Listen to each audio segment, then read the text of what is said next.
good afternoon, viewers. Welcome back with our 9 minutes program with the Big Durian channel. Our guest for today is Mbak Laksmi Krisnawati, one of Divine Healer. Thank you, Mbak. Selamat sore. Boleh bersama kami pada sore hari ini. Selamat sore, Mbak Lia. Mbak, kita mau tanya, ini Mbak awalnya tertarik untuk menjadi seorang healer, tarot reader, kemudian divine healer ini gimana sih ceritanya? Sebenarnya ini semua seiring dengan perjalanan waktu dan perjalanan hidup saya. Jadi journey ya, life of my journey. Di mana dari SMP terus SMA sampai kuliah itu memang ada insight gitu ya. Insight yang tadinya saya nggak ngeh gitu. Jadi insight ini kayak gift juga, sinkronisitinya atau kebetulan yang bukan kebetulan gitu, yang tapi itu untuk hidup saya tuh matching banget gitu. Pada saat saya mengalami punya problem, terus kemudian clue-clue itu keluar, dan bukan hanya itu aja, orang-orang terdekat saya juga berimpact. Jadi ada tanda mungkin sekiranya akan yang terjadi dengan orang terdekat saya, pasti saya sudah diberitahu gitu. Tadinya nggak ngeh, dan saya apa sih ini, bertanya-tanya gitu ya. Mungkin hanya kebetulan aja dan nggak usah dipikirkan. Tapi semakin umur itu semakin intens. Lalu saya berpikir, ini saya kenapa ya gitu. Dan ini kenapa harus terjadi sama saya? Dan pada waktu itu sekitar tahun awal 2001 ya, 2000 menuju 2002 kayak gitu. Kan Google tuh belum ada ya, Google, terus acuan-acuan seperti tentang spiritual, conscious mind, bla bla bla seperti itu tuh belum ada di negara kita tuh belum ada.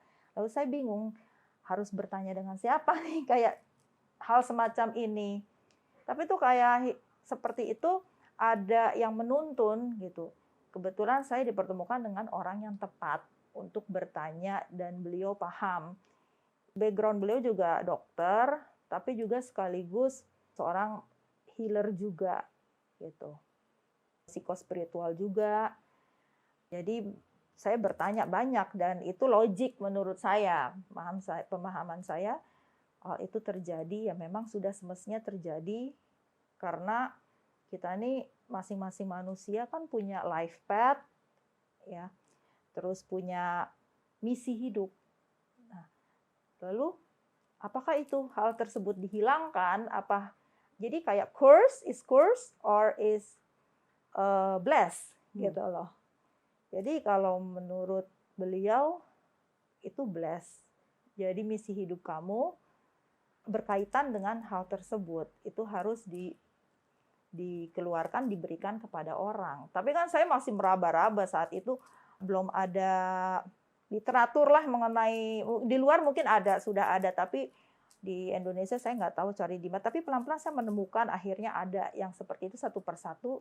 Seiring dengan waktu juga mulai bermunculan tuh di tahun 2008 tuh udah mulai muncul, tuh udah booming banget kayak masalah-masalah seperti itu.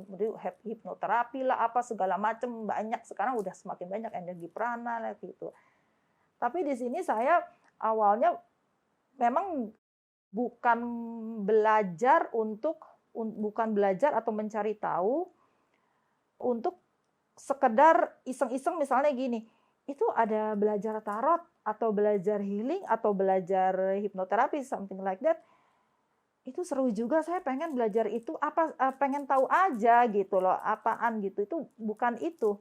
Awalnya justru saya nggak tertarik dengan hal itu, tapi saya harus mencari tahu ini ada kaitannya dengan apa yang saya alami, seperti itu.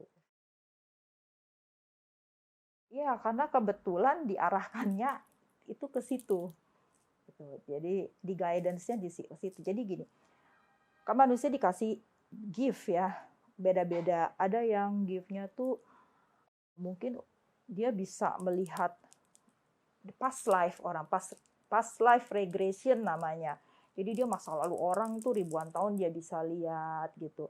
Ada juga dikasih mungkin orang yang mendengar istilahnya nubuat apa ya? Nubuat tuh mendengar sesuatu gitu. Vision.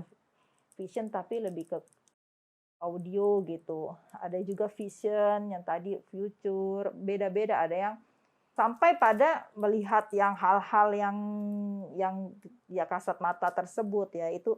Tapi tujuan masing-masing orang itu tentunya berbeda. Dia misi hidupnya mungkin dia berbeda-beda karena ada yang menjadi saya punya teman juga dia menjadi penyelamat makhluk entitas di dunia antara. Jadi yang ke dunia sana tidak bisa, ke dunia sini pun tidak diterima gitu karena sudah meninggal arwahnya. Nah, dia tuh menjadi penyelamat itu. Jadi misi hidupnya beda-beda. Mungkin misi hidup saya juga berbeda. Saya rasakan di sini misi hidup saya ya arahnya ke situ. Kalau saya juga selama ini seorang yang saya temui yang memang itu meet by accident gitu ya, akhirnya dia ke saya gitu. Kebanyakan sih orang-orang yang mempunyai unsolved problem in the past, tapi kebanyakan dengan dirinya atau dengan masalah itu terus mengalami trauma gitu. Jadi bagaimana mereka itu akhirnya rilis dan mau memaafkan gitu. Ada peningkatan ya, walaupun nggak signifikan gitu ya, tapi ada.